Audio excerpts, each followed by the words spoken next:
Hello and welcome to another remote edition of Currently in Quincy. I'm Joe Catalano. On today's program, we will chat with Scott Hamway of the MBTA and learn about their virtual meeting coming up this Wednesday regarding their plans for a bus maintenance facility at the former Lowe's Home Improvement Store on the Bergen Parkway here in Quincy. First, though, we check out the news for you. Currently in Quincy, there are 1,252 cases of coronavirus confirmed in the city. There have been 1,052 recoveries and 129 deaths. 52 cases have been referred for treatment, and there are now 19 active cases. A record number of Quincy Public School students are signing up for remote summer classes this year. Officials say close to 2,000 students have registered for the online classes that are being offered for free this year. School Committee Vice Chair Anthony Andronico says there will be a wide variety of summer programs available.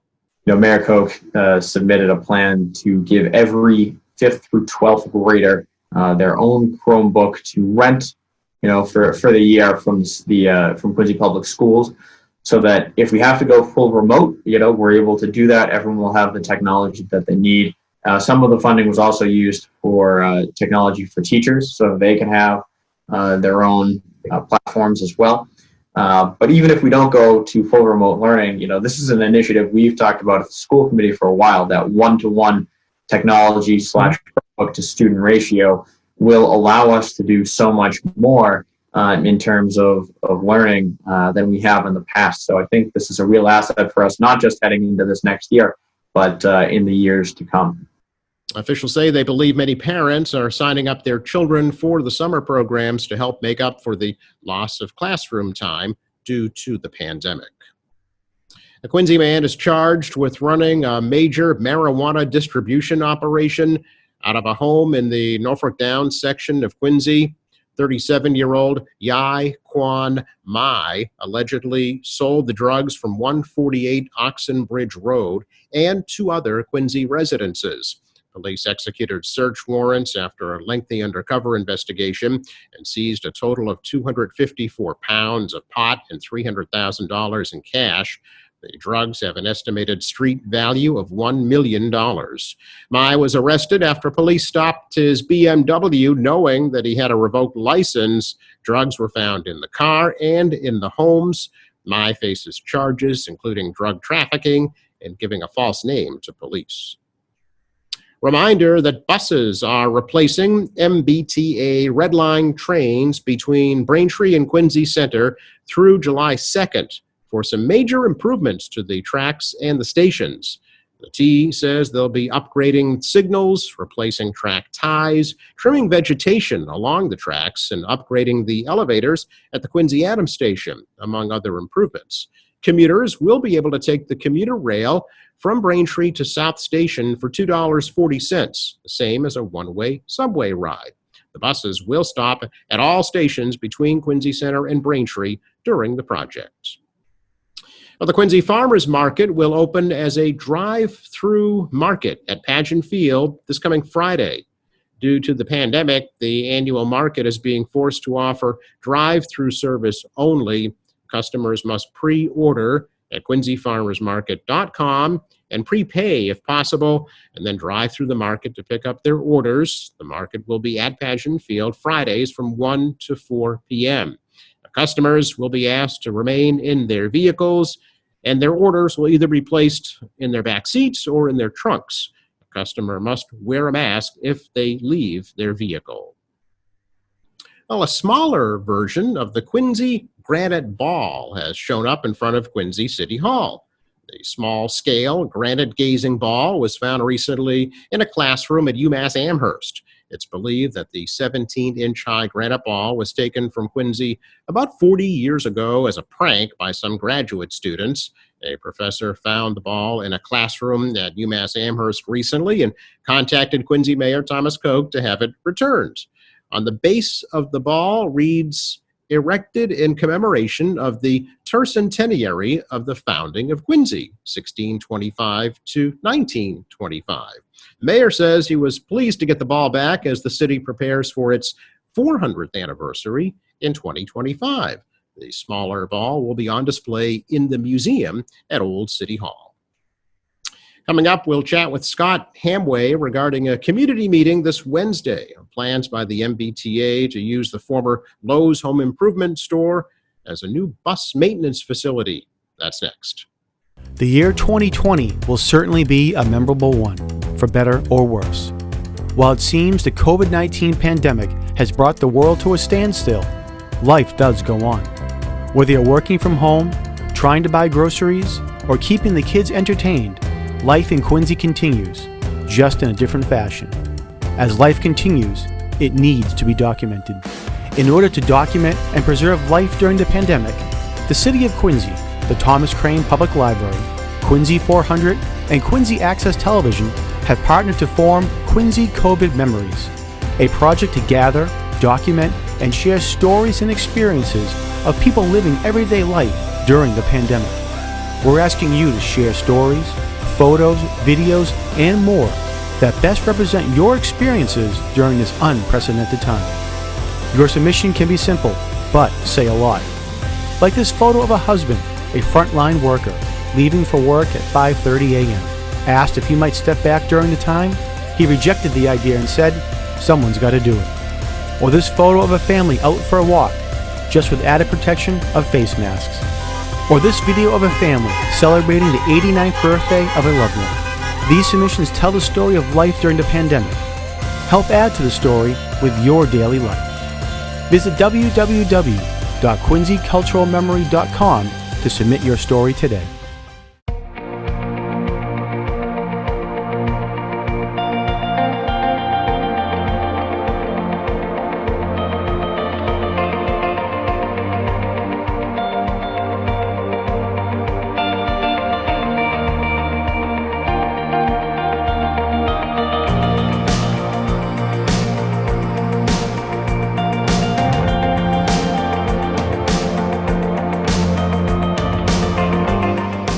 So we're chatting with Scott Hamway. Scott is the Director of Bus Modernization for the MBTA to talk specifically about a virtual meeting that's coming up this Wednesday evening regarding plans to convert the old Lowe's Home Improvement store on the Bergen Parkway here in Quincy into a bus maintenance facility. So Mr. Hamway, nice to chat with you. Thanks for spending some time with us. Yeah, thanks for giving me the opportunity, Joseph. Appreciate it. Oh, it's our pleasure. Unfortunately, it can't be in person, and your meeting on Wednesday can't be in person either due to the pandemic, but we're able to do it this way and get information out there. Is this kind of a follow-up to the meeting that was held in January? Yes. Well, yes and no. So the meeting in January was a meeting. It was a community meeting hosted by City Councilor Brian Palmucci, who had invited us out to kind of present on our plans. So that wasn't really our meeting, but it was obviously about our facility and about our plans. And there was a lot of good feedback and a lot of really important questions that were raised at that meeting. And we always knew we wanted to come back out kind of with our own MBTA kind of hosted meeting and had intended to do that earlier than now and in person. And I think we've kind of been holding off. We held off for a month or two in the hopes that we'd have an opportunity to do it face to face, because I think that's community process works best when you're in the same room with folks. And we eventually got to the point where we realized it was more important to kind of get back out there in this kind of suboptimal format just to kind of share an update with folks, so we didn't go too far along without giving the opportunity for the community to kind of weigh in and hear some feedback from us. So for people who might not be familiar with the proposal, could you kind of give us an outline as to what the plans are? Sure. Yeah. So the MBTA, we have 1,000 buses system wide. We have 9 bus maintenance facilities where we store and maintain those buses system wide. The one in Quincy today is on Hancock Street. And the Quincy facility is kind of a unique one within the network in that it really serves almost all the routes there are Quincy routes. It's really almost like a local garage, whereas some of our other garages closer into town serve a bigger kind of geography and multiple neighborhoods. That facility is sort of structurally obsolete, where we're kind of getting to a point where we're not going to be able to store and maintain any of the new modern buses that we've been buying over the last 10 years there. So we've been looking for the past couple of years for a location where we could build a new facility, and because there are there are things that make rebuilding the facility at Hancock Street either kind of infeasible or impractical. So we've been looking for a new site that gives us some room to grow and allows us to kind of start to serve Quincy with the sort of cleanest and newest vehicles that we're buying and that we're offering in other parts of the network. So the Lowe's property at 599 Bergen Parkway became vacated by Lowe's, I think about 18 months ago. That was at a time where we were kind of evaluating different alternative locations. So that really moved very quickly to the top of our list. It's really it's the right size. It's really well located relative to where bus service in Quincy operates. So we've been interested in it, and we were kind of doing our kind of due diligence. That's when I think there started to be some public awareness through the Ledger about the project, which is what led to Councilor Palmucci suggesting we come out and kind of give the community an update. So since then, we've been advancing kind of design work at the same time that we've been advancing plans to ultimately acquire the property so we could build a facility here. And our hope would be to have that facility open in 2024.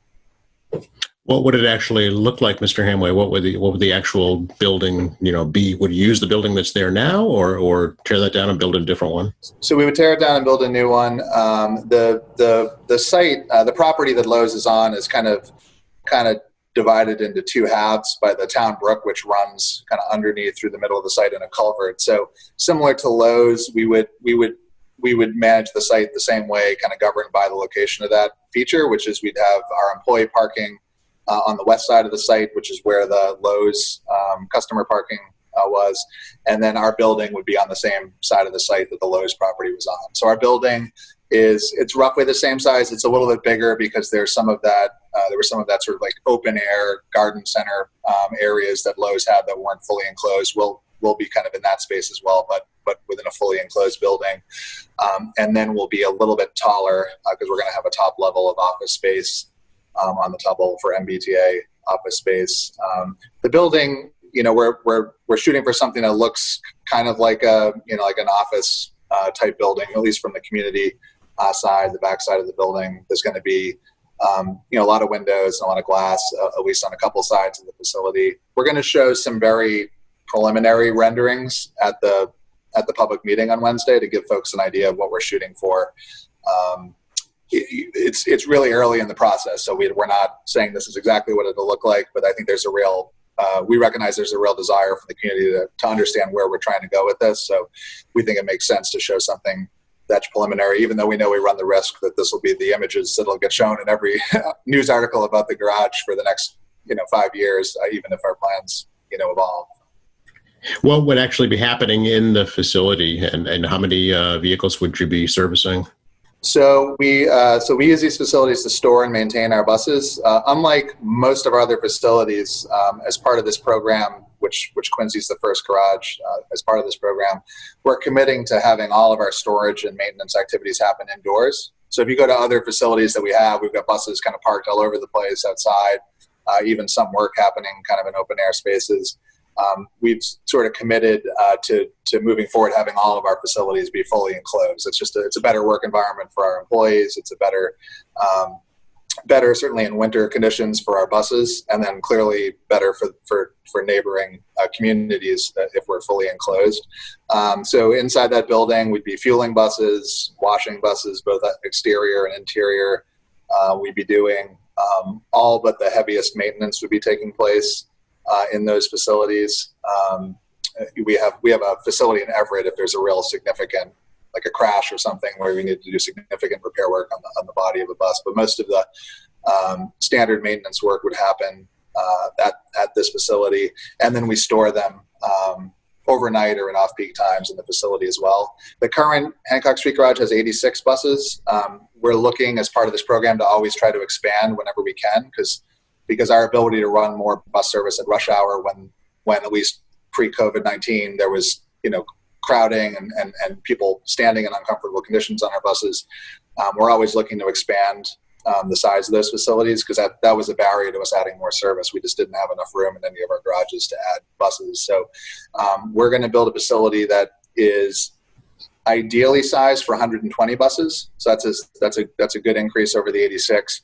It actually we think we actually could operate it with 135 buses, which is a lot more than we would envision Quincy needing in the near future. But we know these facilities end up sticking around for a long time, and so when we go through our environmental permitting process, we're actually going to permit it and do all the analyses as if we were running 135 buses out of here, even though that's unlikely to be the condition anytime in the near future. Just so that we're being as conservative as we can when we're thinking about traffic impacts or circulation within the building or outside the building. Speaking of traffic impacts, that was one of the concerns brought up at the January meeting. I think it was primarily traffic, noise, pollution. So have those been addressed? And will they be talked about on Wednesday evening? Yeah, so we'll talk about those. We do have to do some fairly thorough analysis on all of those fronts as part of our state and federal environmental permitting process. So we'll be reporting some of the information from that at the meeting, and we'll be able to answer questions. On the traffic front, the bus facility would generate less traffic on a 24-hour kind of daily basis than the Lowe's property did in terms of number of trips. Similar to the Lowe's property, there won't be as much of an impact on like peak period travel, the same way like an office building might have, right? Or a residential facility. But we recognize that we will be increasing traffic at certain times earlier in the morning before the rush hour as buses are going out into service, middle of the day when buses are coming back or heading out for the evening service, and then early in the evening when a lot of our buses are coming back to the facility after rush hour. So we're going to do the best job we can to kind of quantify all those things. But on an overall daily basis, it will be. We're projecting that it'll be less traffic than the Lowe's. And we don't see a significant kind of peak period impact, which is what a lot of people are concerned about, is what happens to those intersections that get clogged up. Our buses kind of need to be out there serving people before that sort of peak traffic condition happens. Would the current entrance and exit remain the same? So the current entrance, that's the Lowe's entrance, that would be our primary access point for our buses to kind of come in and out of the facility. We do need a second means of access to the facility. So as part of that, we've been designing a second point of access at the northern end of the site. So that would be a new feature associated with this facility. It's essentially an extension of Columbia Street on that side of the building, bringing that out to Bergen Parkway and creating a new signalized intersection there. We don't want that to be a cut through the neighborhood. There's a residential community on Penn Street there that I think it had concerns in the past about that, and I think certain things were done when the Lowe's was built to kind of address that concern, and we very much don't want to create that condition either. So this is going to be something we're in conversations with the city about how to make that a kind of restricted access roadway, and what's the best way to kind of ensure that it truly is a restricted access roadway. So, but that would be another means of entrance and egress for both our employees coming to work at the facility and then our buses as well. About how many people would work in the building, do you know? So I actually, off the top of my head, I don't have that number, Joseph, Okay. although I could probably find it on my computer while we're talking. I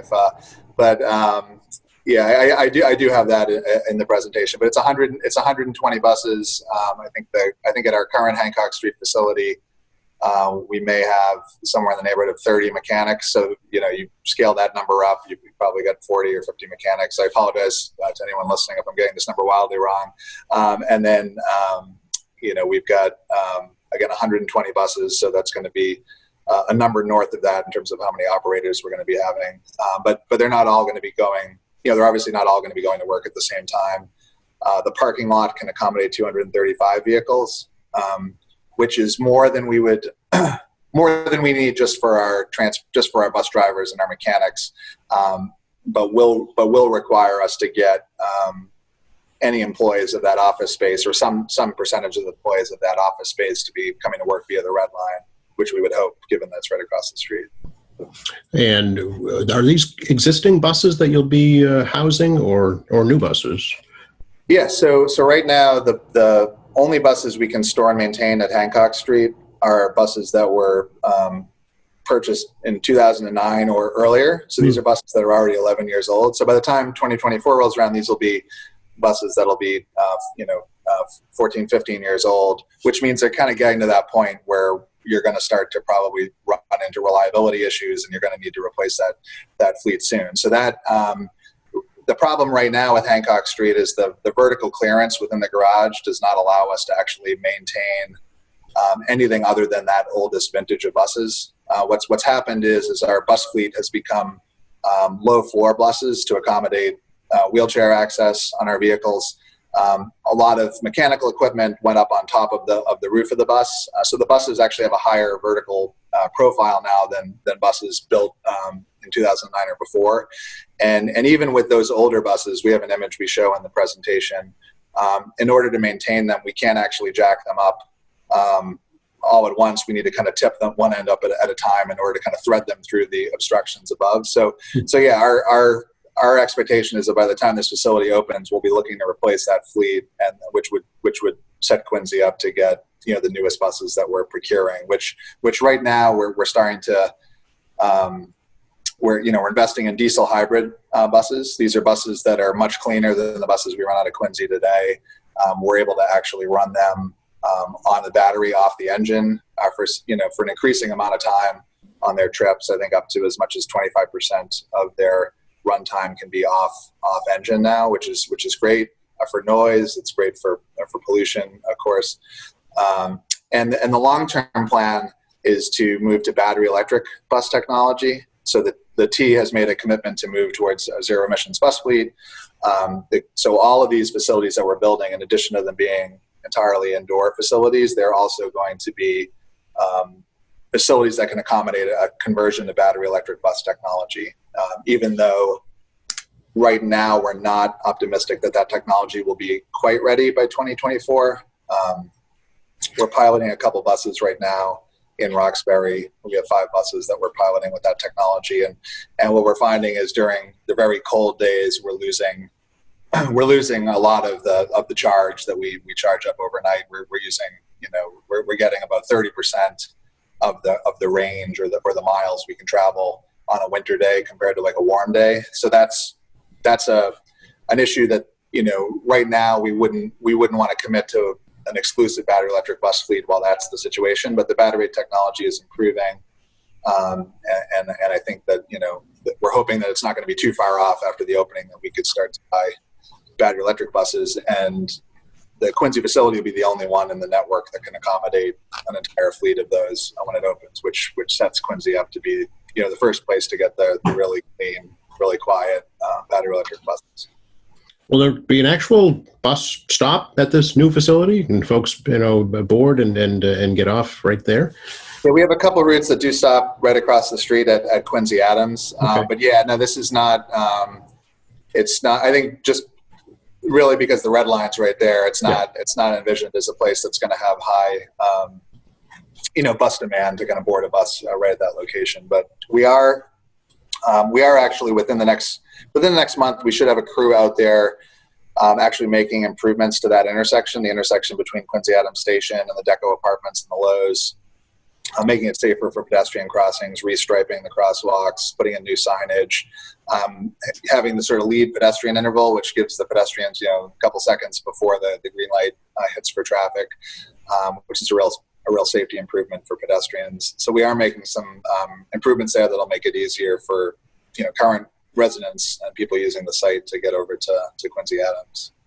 Sure. Is there an actual, do you have a price tag on this project, Mr. Hamway? Is there a cost estimate right now? Yeah, so we're really early in the design process. So Okay. so cost estimates, right now are likely to kind of move around a lot. We build in a lot of contingency at this stage of development. We haven't done one of these in a long time either. The average age of our facilities is 54 years old, and this one's been in some form or another of transportation use since the first decade of the 20th century. Right.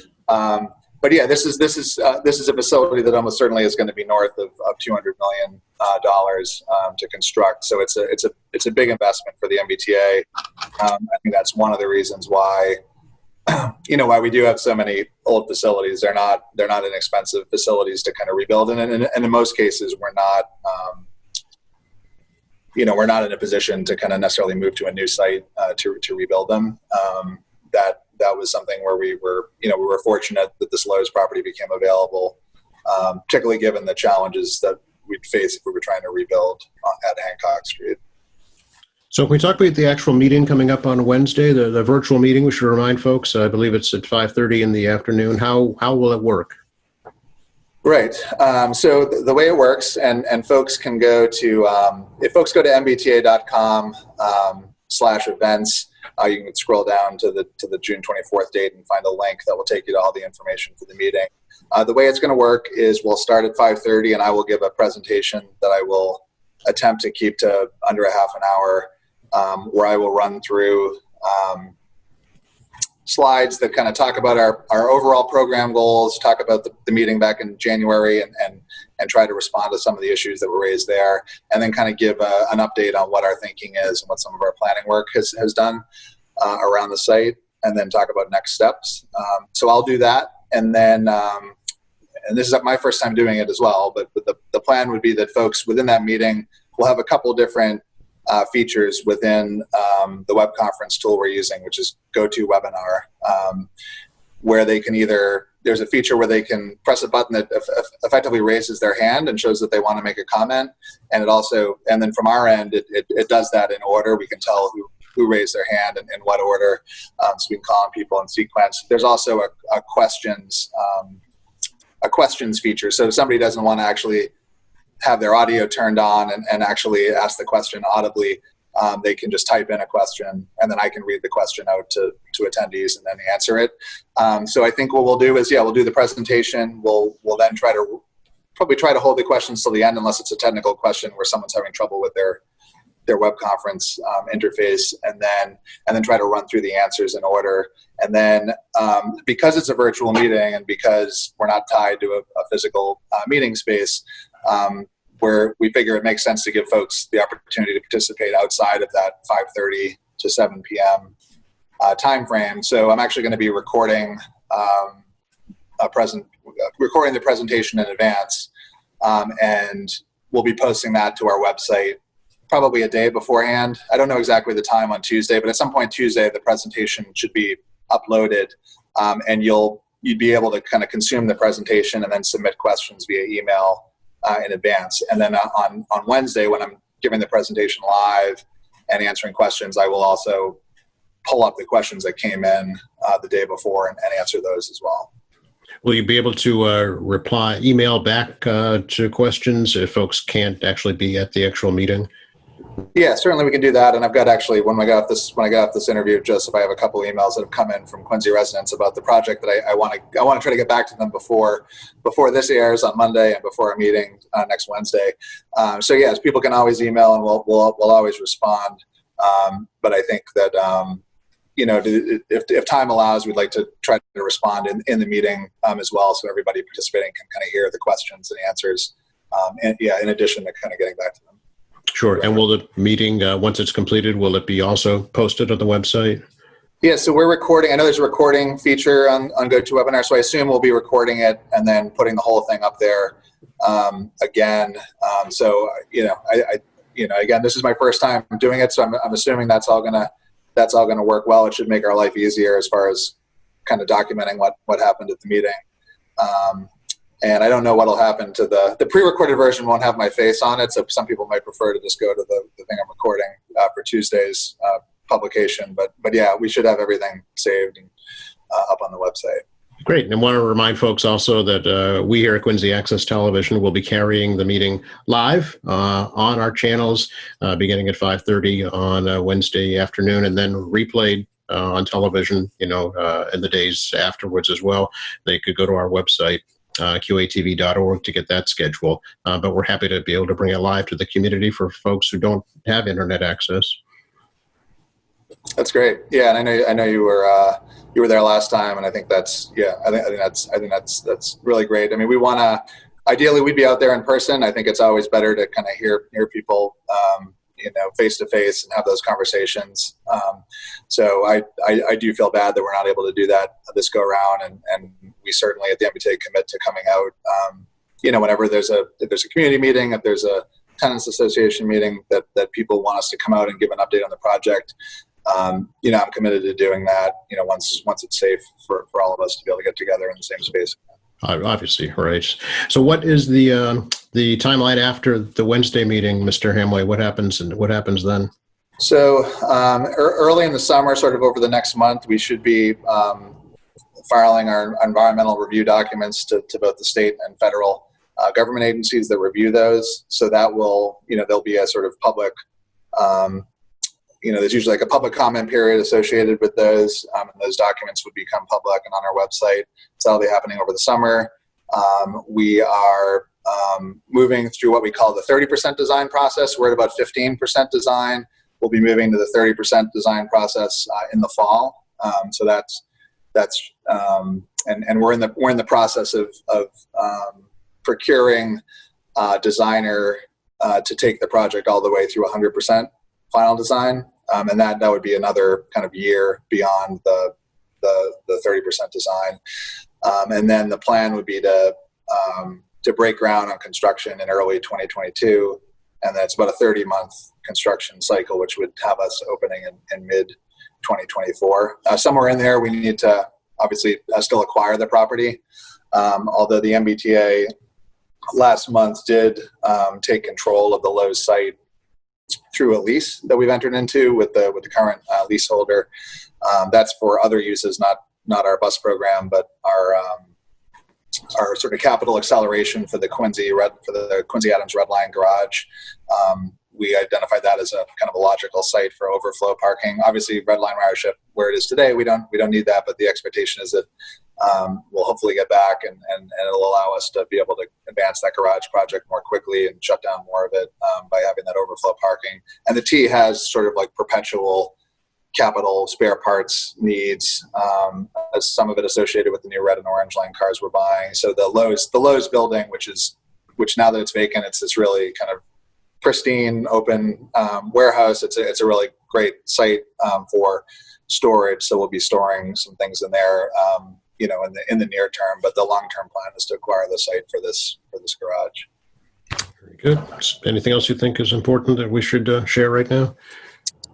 Nothing that comes to mind. I'm gonna try to continue to kind of prepare for the meeting on Wednesday. Apologize for any questions I wasn't able to answer today in the interview, Joseph, but this is a good warm up for me as I look ahead to Wednesday. So I appreciate it. Oh, it's our pleasure. Happy to do it. Happy to let folks know. Again, it's Wednesday, June 24th, 5:30, virtually through mbta.com, I guess, and try and find it from there. Yeah, and one other thing if you go to mbta.com/events, you'll find it. One other thing to mention is that I think when the Ledger ran an article on the meeting a few days back, I think they may have had 6:30 in there as the start time erroneously. So we let them know, and I think they may have run a correction, but that's just something to let your viewers know that if they're looking at the paper and they see 6:30, it is at 5:30 on Wednesday. Great. And again, live here at QATV as well for folks who can't access the internet. So great to talk to you, Mr. Hamway. Really appreciate your time. Great. Thank you, Joseph. Appreciate it. You're welcome. Take care. All right. Bye-bye. Special thanks to Scott Hamway for joining us today from the MBTA. Thanks to our crew working remotely from home, and thank you for watching. And a reminder to please participate in the Quincy COVID Memories Project. Share your videos, your photos, your artwork, stories, essays, or any other reflections of your life in Quincy during the pandemic. Just go to quincyculturalmemory.com.